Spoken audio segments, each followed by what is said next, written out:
Music can be loud, soft, beautiful, ugly, sublime, awful, relaxing, and energizing. However, music can also be aggressive, calm, violent, peaceful, savage, noble, gentle, harsh, loving, and full of hate.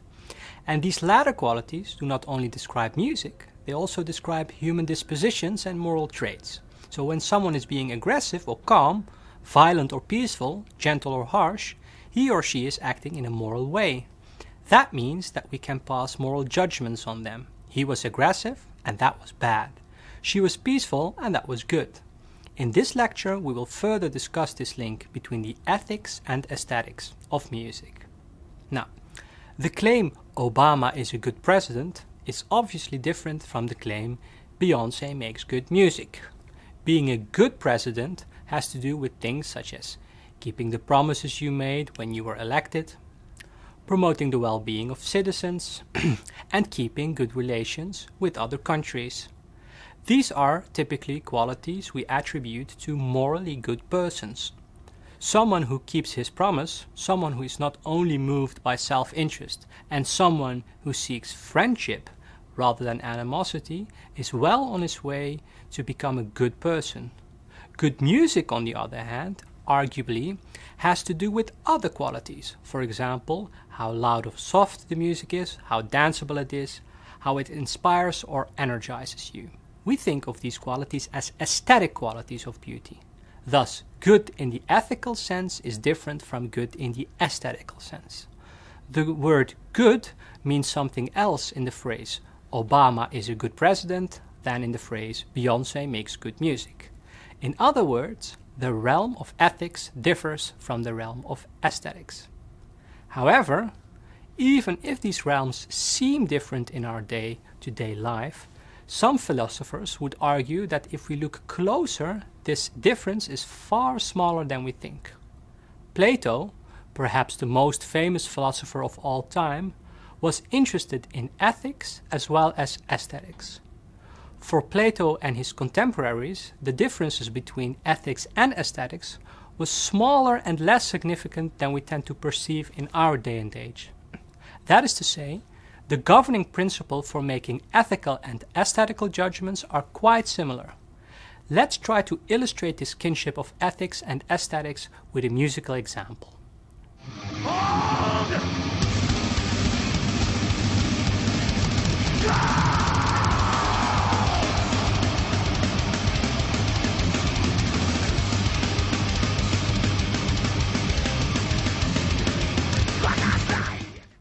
We just saw an example of a so-called mosh pit, where people who are fueled by the energy of the music mosh or slam dance into each other.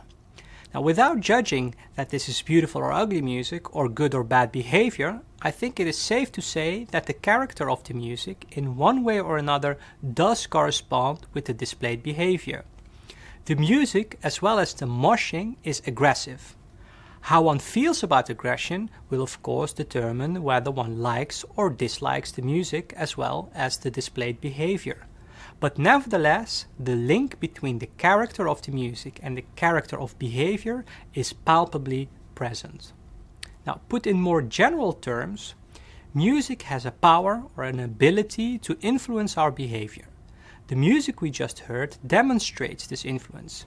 In addition, think also of music that encourages us to run faster and train harder, music that calms us down. There's even music that allegedly makes us drive safer. Plato was very aware of this influence music has on people's behavior. And because music has this power to influence people's behavior, music has aesthetic as well as ethical relevance. Plato's idea was that good music can help us to become morally good persons.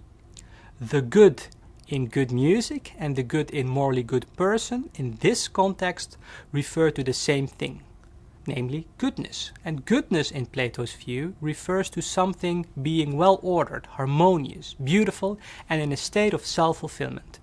And this idea of goodness can manifest itself in different ways. For example, harmonious music, a beautiful poem, a correctly solved math equation, and a virtuous person. These are all manifestations of one and the same idea, namely the good. Because music has such a powerful influence on our behavior, it is, according to Plato, well suited to promote the good behavior. Music that is harmonious and well ordered makes our, what Plato calls soul, and we would now call mind, well ordered and harmonious. In this way, good music instills in us the goodness that makes us act in a good way, that makes us virtuous people. I think it's quite safe to say that in Plato's view, the music we heard as well as the behavior we saw in the music clip both fail to be good in a Platonic sense. Even more, the music actually provokes and agitates the soul, making people charge at each other.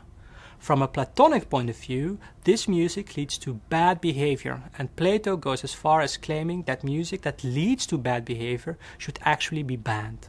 Now, whether you agree with this view or not, what I think is valuable in Plato's insight is that aesthetics and ethics are actually intertwined.